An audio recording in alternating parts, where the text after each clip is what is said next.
बोलो नीप करोरी बाबा महाराज की जय, परम पूज्य सिद्धि माँ की जय, भक्त वत्सल हनुमंत लाल की जय। मैं डॉक्टर उमेश वाजपेयी उपस्थित हूं आपके समक्ष बाबा महाराज की अद्भुत लीलाओं का वर्णन करने के लिए। आज की जो प्रभु की लीला है वो उत्तर प्रदेश सरकार के और केंद्र सरकार में एक मंत्री रहे हैं स्वर्गीय रफी अहमद किदवई। ये बहुत ही पुण्यात्मा थे। पुण्यात्मा इसलिए थे कि जिसको पुण्यात्मा बाबा महाराज ने कहा हो वो निश्चित रूप से पुण्यात्मा है। रफी अहमद किदवई जी बाबा महाराज के अनन्य भक्त थे। बाबा महाराज उनके घर भी आया जाया करते थे। उनके परिवार के लोग बाबा महाराज को अपने परिवार का मुखिया माना करते थे। रफी अहमद किदवई उनको कभी किसी ने बाबा महाराज के पास आते नहीं देखा,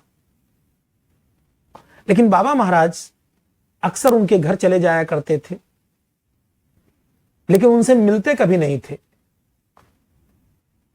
और बाबा महाराज जब किसी भक्त को भेजते थे मंत्री जी के पास, तो जैसे ही कोई कहता था कि हमको नीप करोरी महाराज जी ने भेजा है, तो रफी जी उसको बहुत ही सम्मान से उसकी बात सुनते थे और उसके कार्य का निराकरण करते थे और कहते थे ऐसे फरिश्ता ने भेजा है।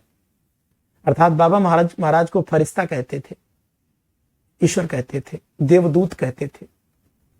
ये भक्त की और भगवान की आपस की ऐसी स्थिति थी कि बाबा महाराज न तो कभी उनसे मिलते थे, न वो कभी बाबा महाराज के पास आते थे, लेकिन एक दूसरे के प्रति इतना मान सम्मान था जिसका कोई आप व्याख्या नहीं कर सकते।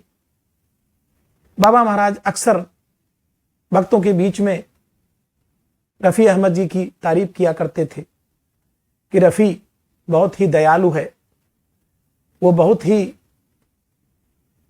एक महान आत्मा है, वो अपने दुश्मनों के साथ भी अच्छा व्यवहार करता है। ऐसा ऐसा उनके बारे में कहा करते थे। जब उनका देहांत हुआ रफी जी का, तो बाबा महाराज 2:30 बजे रात्रि में जाकर के उनकी मजार पर अकेले और 2-2.5 घंटे तक बैठे बैठे और उनकी मृत आत्मा से बातचीत करते रहे।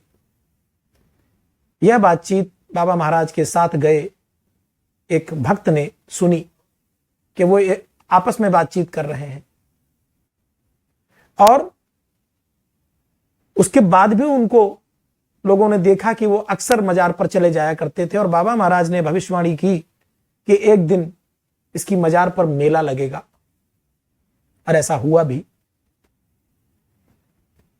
तो लोगों को तो यह भी मानना है कि बाबा महाराज ने भले अपने भक्तों के सामने कभी रफी जी को दर्शन नहीं दिए या रफी जी उनके पास आए नहीं, लेकिन ऐसा मालूम है लोगों को कि बाबा महाराज और रफी जी की निश्चित रूप से अकेले में, एकांत में, अदृश्य रूप से भेंट होती थी।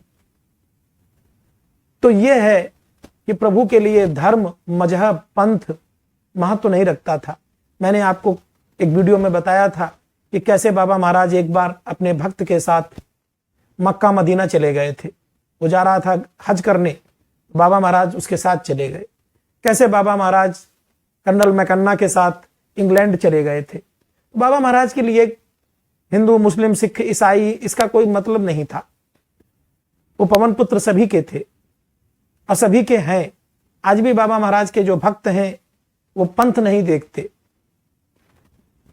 न कोई धर्म देखते, न कोई जाति देखते। पवन पुत्र तो केवल प्रेम और स्नेह को देखते हैं। किसी भी धर्म, किसी भी पंथ, किसी भी मजहब का व्यक्ति उनके दरबार में जा करके और याचना कर सकता है। प्रभु उनकी तकलीफों का तुरंत हरण करते हैं। तो आज की यह लीला आपको कैसी लगी कमेंट बॉक्स में अवश्य बताइएगा। बोलो नीप करोरी बाबा महाराज की जय, परम पूज्य सिद्धि माँ की जय, भक्त वत्सल हनुमंत लाल की जय।